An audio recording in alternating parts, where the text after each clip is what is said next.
Every time I see a student for their very first ballroom dance lesson with me, I ask, what is your goal? And often I hear, I want to get to the championship level. I want to compete at Blackpool. Massive enthusiasm and holy moly cannoli, so naive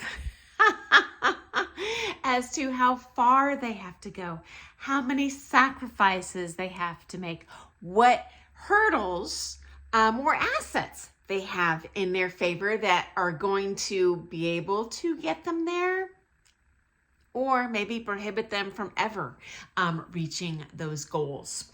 And today I'm going to cover the 5 most important factors that are going to affect your ability to get to that championship kind of next level in your dancing. Okay, so number 1, you'll need to take lessons from a trained professional. Unfortunately, that's expensive. Just reality check. The highly trained pros are charging a lot because they have invested so much into their knowledge base, okay? So if you don't have deep pockets, this is just a reality. It doesn't mean that you can't compete, but I probably realistically would not go into those lessons with the expectation that you're going to be at Blackpool next year, or honestly any year. Okay. Number 2, this is going to come as a shock. Age does not matter unless you want to compete in the Open Pro, okay, or Rising Star Pro. Realistically, you've got to be younger when you go into dancing to do that, because Pro has no age divisions, whereas amateur competition, pro-am competition, if you can be 80 years old, there's going to be a commensurate age level division for you, where you will be on the floor with other equally mature dancers, okay? Because physically, it's not realistic to put like a 30-year-old on the floor against a 60-year-old. Okay, next up, your partner. This is a huge limiting factor, whether that's your pro-am partner, your amateur partner. And I'm not actually talking about their skill, friends. I'm talking about your partner's attitude and your attitude. Are you and they both open to the possibility that you are not perfect? That there's opportunity for you to grow? That figure where your partner's hanging on you is actually you doing something wrong? I've taught plenty of couples where one of them always blames their partner for whatever's gone wrong in the comp. He doesn't remember our routines, blah, blah, blah, blah, blah, blah, blah, blah, bull roar, okay?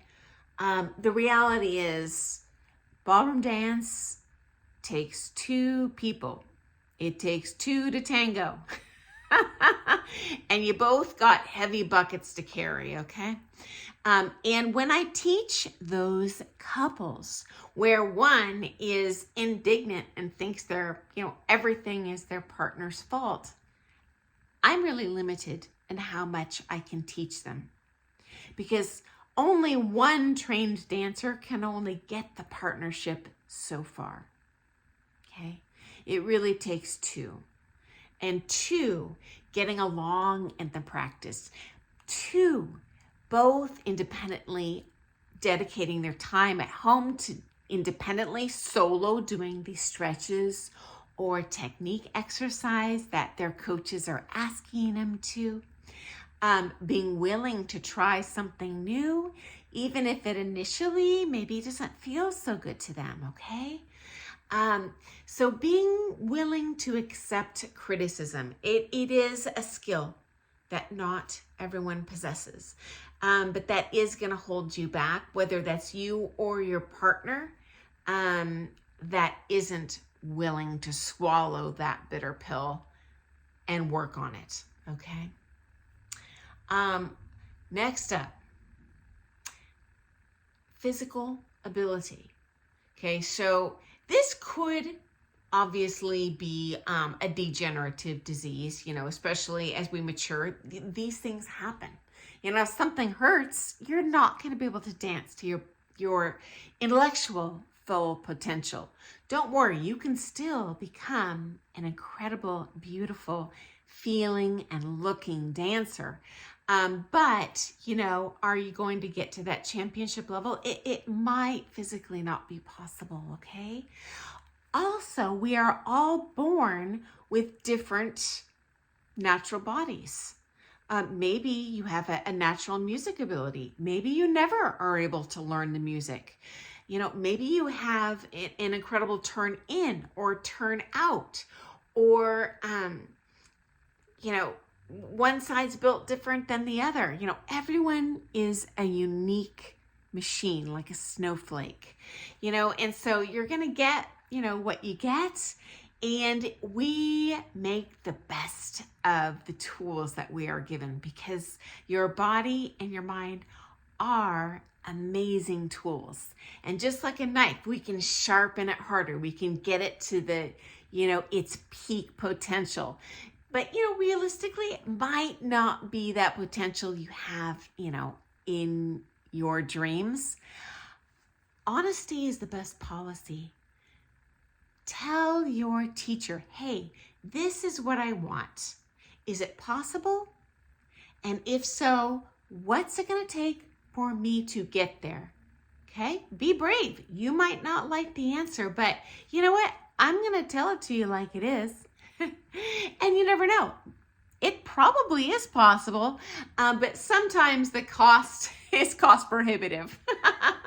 And I'm not just talking about money, friends. Maybe it's going to take a surgery or something. I don't know. Okay, guys. Finally, time. Okay. It takes a lot of private lessons, driving to other cities for coaching and competition, flying to other states and countries for supplemental coaching, and to do all the political comps that you have to get the marks at the high levels, and get the judges to know you and know that you're a committed competitor. That helps you get more marks in the comps. And this very well may not be possible. It really depends what life stage you're at. So it's not singularly a monetary financial limitation. We all have time limits. What if you're a working parent? Good luck being gone every weekend and doing a good job at anything else other than competing. So yeah, time is absolutely a factor too. So friends, in my opinion, those are the top 5. I'd love to hear your opinions as well. I like to keep this under 10 minutes. I could probably give you a video 10 hours long, but in my experience, these are the 5 heaviest hitting factors that will make or break you in terms of really high level dance sport goals. So thanks for joining me. I look forward to seeing you first thing tomorrow morning for some more hot ballroom dance chat. Guys, have an awesome day. Toodles!